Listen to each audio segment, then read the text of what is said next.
Donc bienvenue, c'est Algérie dans la cuisine turque. Donc là, je vais préparer une recette de bazlama. Donc le matlour en fait les filles.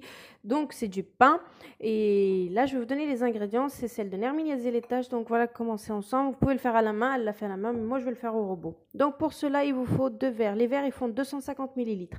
2 verres d'eau tiède, un verre de lait tiède, une cuillère et demie à café de sel, une cuillère à soupe de sucre, 2 cuillères à café de l'huile, un sachet de levure boulangère, donc il y a 10 grammes, et puis 1 kg de farine, d'accord.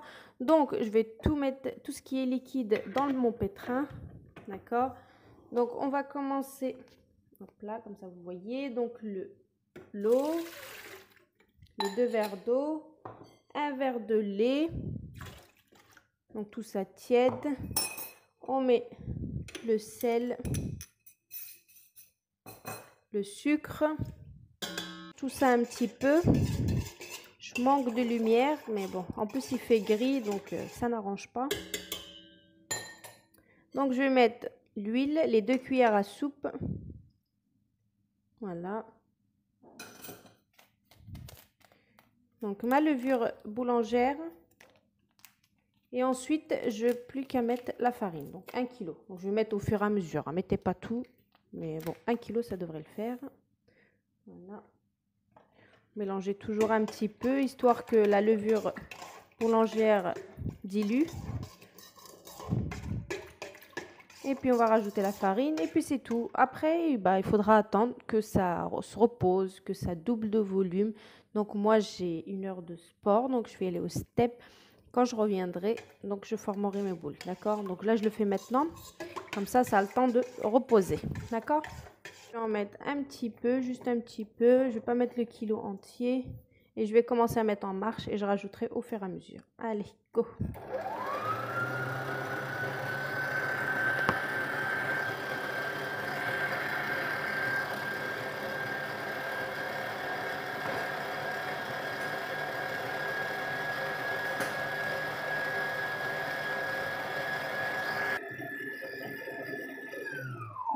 Donc, vous voyez, donc là, je vais rajouter le reste du kilo et après, je vais voir si il en faudrait ou pas. D'accord?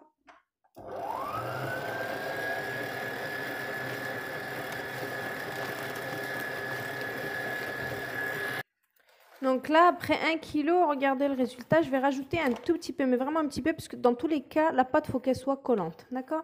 Je vais rajouter peut-être 50 à 100 grammes. Vous voyez, ma pâte, il faut qu'elle soit comme ça. Elle est parfaite là. Donc là, on va la laisser doubler de volume. D'accord? Je vais la laisser encore tourner quelques secondes. Donc voilà. Donc là, je vais juste fariner mes mains pour enlever ce qu'il y a là. Et puis, je vais la laisser poser. Donc, il faut qu'elle soit comme ça. Vous voyez? Elle est bien collante. Voilà. Vous voyez? Donc là, je vais la laisser jusqu'à qu'elle double de volume. Donc, elle a le temps de poser vu qu'il fait frais maintenant. Donc, on va la laisser bien gonfler. Donc, voilà, comme je vous ai dit, je reviens dans 1 heure à peu près. Donc, ça sera bon. Voilà. Donc, je laisse poser. Je vais me laver les mains. Et ensuite, on viendra pour faire nos boules. Et puis, laisser encore poser une deuxième fois. Et après, il n'y aura plus qu'à faire cuire nos petits pains. Voilà. Donc, à tout à l'heure pour dans 1 heure à peu près. Voilà. Bisous. Autour, regardez comment ça a gonflé alors qu'il était à la moitié. Donc, machallah, ça a très bien gonflé. Donc là, j'ai besoin de la farine. Voilà. Beaucoup de farine même. Parce que là, ça colle. Et là, je vais former des boules. Voilà. Vous voyez, donc là, limite, je dégaze tout ça. Et là, je vais former des boules. Après, ça dépend combien vous en voulez en faire, en fait. Donc là, il y a 1 kg. Après, ça dépendra si vous les voulez grands, les bazlama, ou petits, ou moyens. Donc voilà, ça dépendra vraiment de la... Comment dire? De la grosseur de votre pain. D'accord? Donc là, je vais faire, moi, des normales, quoi. Des normales. Donc là, je fais ça. Voilà. Vous voyez? Vous prenez un torchon comme moi. Et moi, le torchon, je vais le saupoudrer de farine. D'accord? Comme ça ne collera pas. Parce que la pâte, elle est bien collante. Voilà, vous faites des boules et vous posez comme ça. Et laissez 5 minutes. 5 minutes. Et ensuite, on aplatira. Voilà, d'accord? Donc, il faut vraiment laisser toujours une pâte. En fait, une pâte, quand elle est manipulée, comme je vous l'ai déjà dit sur mes vidéos, il faut toujours laisser poser pour pouvoir la manipuler après. D'accord? Donc, voilà. Donc, je fais mes bâtons. Donc, là, j'ai fait mes boules. Donc, ça m'a fait 11 bâtons. Exactement. 3, 6, 9, 10, 11. Donc, 11 bâtons. J'attends un petit 2-3 minutes et ensuite, je les aplatis selon la grosseur que je veux. Et ensuite, je laisse encore doubler de volume et après, je fais cuire. Ok, allez, à tout à l'heure. Donc voilà, donc à ce moment-là, je vais commencer à aplatir. Donc vous farinez bien votre main comme ça. Il y a de la farine sur le torchon aussi. Et vous l'aplatissez selon la grosseur. Je vais prendre un deuxième torchon pour poser dessus parce que sinon ça va être trop collé après. J'ai bien aplati tous mes pains, voilà, donc je vous ai dit ça m'en a fait 11, donc je les aplatis comme ça, pas au maximum, mais un petit peu, vous laissez une épaisseur.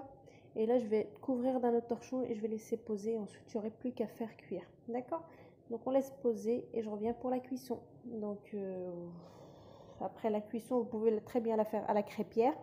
Moi personnellement, j'ai l'appareil, vous savez, comme un toaster, mais spécial pour les pizzas turques, etc. Donc l'appareil lahmacun. Donc je vais faire cuire là-dessus, mais vous pouvez très bien faire cuire ça comme dans une crêpière, ou dans un tagine, ou voilà. Un tagine, bon, les Arabes, ils sauront ce que c'est un tagine pour pain, ou les Tunisiens, les Marocains, enfin tous les Arabes. Mais sinon, si vous n'avez pas une crêpière, ça fait très bien l'affaire. D'accord? Allez, à tout à l'heure. Ça fait même des bulles là. Mashallah, la pâte elle a l'air d'être super. Voilà, à tout à l'heure. Vous pouvez faire cuire dans une crêpière, voilà, parce que d'habitude je le fais aussi de temps en temps quand j'ai la flemme de sortir ma machine. Mais là, je vais faire cuire dans ma machine, voilà. En fait, cette machine-là, tu n'as pas besoin de retourner. Ça cuit au-dessus et en dessous, donc c'est top. Donc là, je vais commencer. Donc vous prenez une par une et puis vous faites cuire. Donc vous posez, voilà. Et puis vous allez, allez, je vais faire la première cuisson et je vous montre. Donc vous voyez, vu que ça cuit en haut et en bas, c'est parfait. Donc là, je suis à ma deuxième. Regardez. C'est super bien cuit. Donc je laisse encore 30 secondes et puis j'enlève. Donc voilà, donc j'ai cuit un. Donc là, c'est mon deuxième. Et puis je vais continuer petit à petit. Donc vous faites cuire, si c'est une crêpière, vous faites cuire des double face en fait. Vous retournez à chaque fois. Donc voilà, donc je finis toute la cuisson. Et je vous montre les résultats juste après. J'arrive à la fin de ma recette, c'est presque prêt. Donc je vous mettrai la recette juste en bas comme d'habitude. Donc voilà, vous avez toutes les étapes et toutes les vidéos pour pouvoir les faire maison. Donc voilà, c'est très simple à faire, vous voyez. Ça cuit hyper vite. Donc voilà, donc j'attends vos retours, j'attends vos likes et j'attends d'être, enfin, pour celles qui ne sont pas abonnées, j'attends que vous abonnez. Voilà, donc je vous fais des gros bisous. Et à bientôt pour une nouvelle recette. Le résultat, ils sont vraiment très très mous. Regardez. Donc voilà, franchement la recette est très simple à réaliser avec peu d'ingrédients. Et on a du bon pain maison. Voilà, regardez-moi. Donc allez, j'attends vos retours. Allez les hadguettes, il faut se motiver. Il faut me donner des bonnes recettes là. Allez, j'attends vos retours. Motivés.